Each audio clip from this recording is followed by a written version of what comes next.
وہ سوراخ جو بہت تنگ تھا۔ آغاز ایک چھوٹے سے گاؤں میں، جہاں مٹی کے کچے گھر اور سبز کھیت تھے، ایک کسان احمد رہتا تھا۔ اس کے گھر کے ایک کونے میں اناج ذخیرہ کرنے کے لیے ایک بڑا مٹی کا مٹکا رکھا تھا۔ احمد کے گھر کے قریب ایک تنگ سا سوراخ دیوار میں تھا، جو اصل میں ہوا کہ گزر کے لیے بنا تھا تاکہ اناج نمی سے خراب نہ ہو۔ اس گاؤں میں ایک موٹا اور چالاک چوہا موٹو بھی رہتا تھا۔ موٹو ہمیشہ کھانے کی تلاش میں ادھر الفادیر گھومتا رہتا اور کسانوں کے اناج پر نظریں جماتا۔ ایک دن اس کی نظر احمد کے گھر کے اندر پڑے اناج کے مٹکے پر پڑی۔ مسئلہ یہ تھا کہ اندر جانے کا راستہ صرف وہی تنگ سوراخ تھا۔ موٹو نے سوچا، یہ سوراخ تنگ ہے، لیکن اگر میں تھوڑا سا کم کھاؤں تو اندر جا سکتا ہوں۔ چند دن تک وہ اپنے کھانے میں کمی کرتا رہا، اور آخرکار ایک دن وہ اس سوراخ سے گزرنے میں کامیاب ہو گیا۔ اندر پہنچتے ہی اس کی آنکھیں خوشی سے چمک اٹھیں۔ مٹکا اناج سے بھرا ہوا تھا۔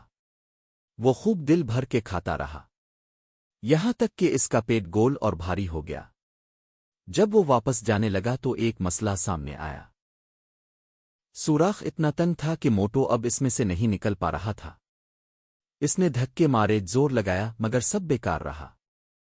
اس کا پیٹ اتنا بھر چکا تھا کہ وہ ہل بھی نہیں پا رہا تھا۔ وہ وہیں بیٹھ گیا اور بیرا کر رونے لگا۔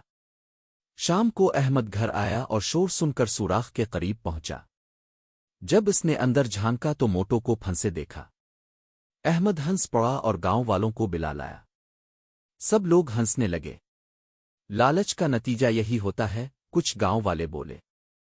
اب تمہیں یہاں سے نکلنے کے لیے پھر سے بھوکا رہنا پڑے گا۔ موٹو کے پاس کوئی چارہ نہ تھا۔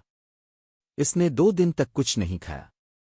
آہستہ آہستہ اس کا پیٹ چھوٹا ہونے لگا، اور تیسرے دن وہ دوبارہ سوراخ سے باہر نکلنے میں کامیاب ہو گیا۔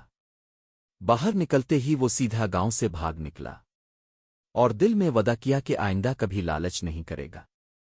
اخلاقی سبق: لالچ کا انجام برا ہوتا ہے۔ جتنا ضرورت ہو اتنا ہی لیں۔ خود پر قابو رکھنا بڑی طاقت ہے۔